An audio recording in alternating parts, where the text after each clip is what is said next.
Bienvenue à la troisième partie de la série « Comprendre les distributions des fonds communs de placement ». Imposition des distributions des fonds communs de placement. Première règle importante. Aucun impôt n'est exigé sur les distributions effectuées dans des régimes enregistrés. C'est tout le contraire dans les comptes non enregistrés.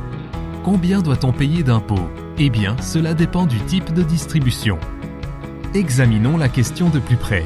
Les intérêts tirés des bons du Trésor, des obligations et des CPG, ainsi que les dividendes de sources étrangères, notamment des actions américaines ou de marchés émergents, sont imposés au même taux qu'un revenu d'emploi.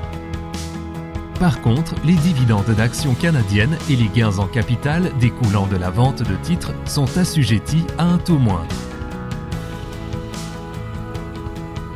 Certaines distributions constituent un remboursement de capital.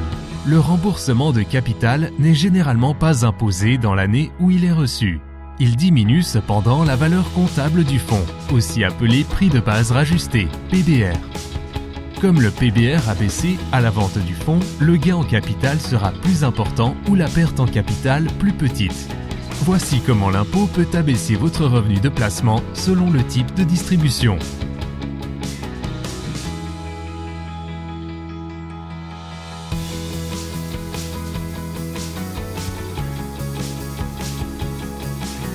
Pour résumer, le fonds verse des distributions de manière à éliminer l'impôt exigible sur son revenu et à augmenter vos rendements après l'impôt. Les distributions peuvent être imposables l'année où vous les recevez si vous investissez en dehors d'un RER ou d'un autre régime enregistré. Pour en savoir plus, communiquez avec votre conseiller ou un fiscaliste compétent.